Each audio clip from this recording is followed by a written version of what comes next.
June the 12th, the day of the Trump-Kim summit, will be permanently etched into the history books. Eugenia looks at how Singapore has benefited from hosting the event and how it may far exceed the past week's media spotlight on the country. Heightened security and road closures were clearly evident as Singapore hosted the Trump-Kim summit. But was it worth it? That question ran through the minds of many Singaporeans as Prime Minister Lee said 20 million Singapore dollars would be spent on the event. The public got their answer as agencies reported that Singapore could reap anywhere from 150 to 750 million Singapore dollars in media exposure and economic gains.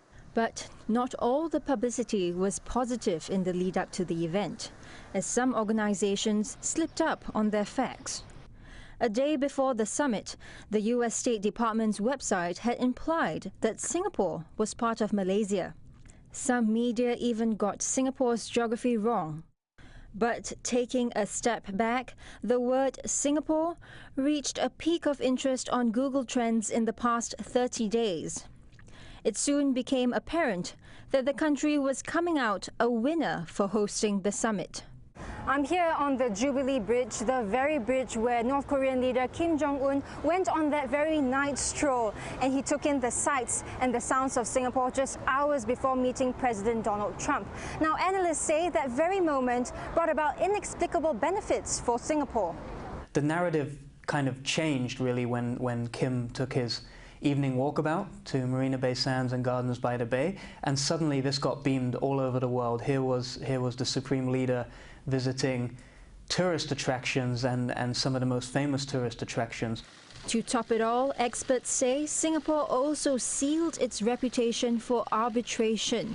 Since the 2015 meeting between China's President Xi Jinping and Taiwan's leader Ma Ying-jeou, the Singapore International Arbitration Centre, which services the business community, has reportedly seen a 32% increase in new cases amounting to some 5.3 billion Singapore dollars. It said the centre is ranked the third most preferred arbitral institution in the world after London and Paris. If you have any discussions, especially any disputes, Singapore is the place you come. And I think this summit, the success of this summit strengthened our objective to be the key regional center for arbitration. We are neutral, and we are professional, and we are efficient.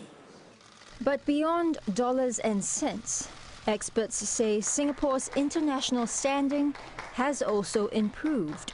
I think if you consider just outside of the summit alone, Prime Minister Lee Hsien Loong had a chance to meet with both Kim Jong Un and President Trump one-on-one.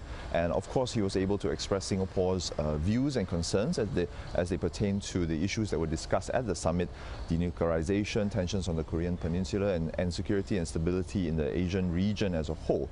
So I think that already gave us a chance to obviously advance Singapore's position, Singapore's concerns, and Singapore's agenda on the global stage. And although hosting the summit may not directly translate into tourist numbers, it said there's more to gain in the long term. Singapore is not necessarily, being a small island, the kind of destination that you would come back to multiple times. So the real repeat tourism business for us will be around the convention space. So that will definitely be a big player for us in the years to come. Which means the benefits of the Trump-Kim summit will continue to radiate over the Lion City.